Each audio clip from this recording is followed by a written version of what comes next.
அஸ்ஸலாமு அலைக்கும். அடியேக்கும் திருவாரூர் மாவட்டத்திலிருந்து வர்றேன்.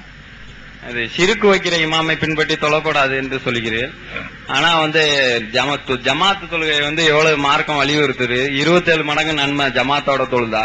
ஆனா நீங்க சிறுக்கு வைக்கிற இமாமை பின்பற்றி தொழக்கூடாது ஈஸியா சொல்லிட்டு போயிடுறீங்க.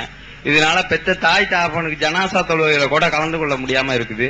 இது குர்ஆன் அடிப்படையில் விளக்கம்.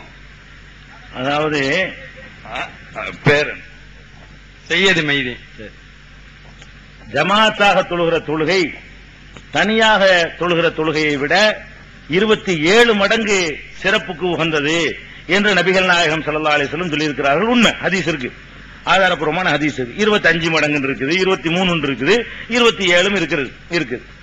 அவர் என்ன கேட்கிறாருன்னா 27 மடங்கு நன்மை வருது. நீங்க இணை வைக்கிற இமாமை பின்பற்றி தொழக்கூடாது என்று சொன்னீர்களே, ஆனால் அந்த 27 மடங்கு நன்மை போயிடுது, ஜனாசா கூட தாய்க்கு தொழ முடியாம போயிடுது என்று அவர் கேட்கிறார். முதல் விஷயம், எந்த மார்க்கம் 27 மடங்கு ஜமாத்துக்கு நன்மை என்று சொல்லுகிறதோ அந்த மார்க்கத்தின் அடிப்படையில தான் இதையும் நம்ம சொல்லுகிறோம். நம்மளா இட்டு கட்டிட்டு சொல்லல. திருமறை குர்ஆன்ல ஒரு வசனம் இருக்கிறது. என்ன வசனம் இருக்குன்னு கேட்டா, லா யத்தகிதில் மூமினூனல் காஃபிரீன அவுலியா மின் தூனில் மூமினீன். இது குர்ஆனுடைய வசனம். மூமின்களாக இறை நம்பிக்கையா உள்ளவர்களாக இருப்பவர்கள் மூமின்கள் அல்லாதவர்களை தலைவர்களாக ஆக்கிக் கொள்ளக்கூடாது என்று சொல்கிறது.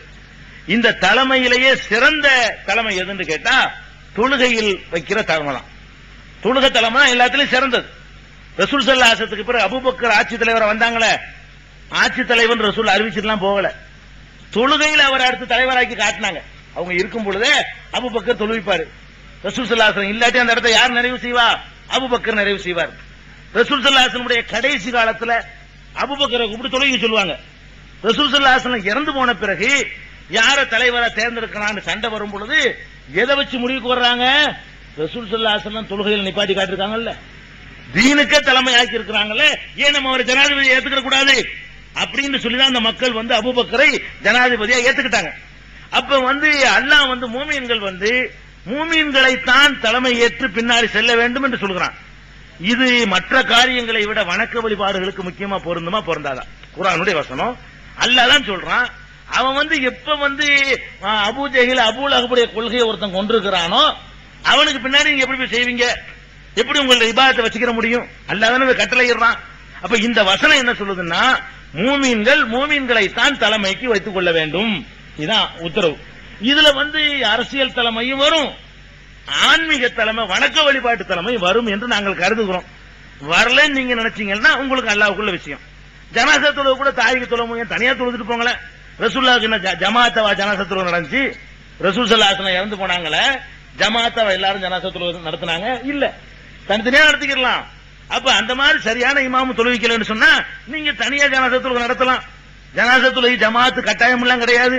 அப்ப அதெல்லாம் காரணம் காட்டிக்கிட்டு குர்ஆனுடைய ஒரு கட்டளை மீறக்கூடாது என்ற அடிப்படையில் சொல்றமே தவிர 27 மடங்கு நன்மை எல்லாம் நம்ம மறுக்கல.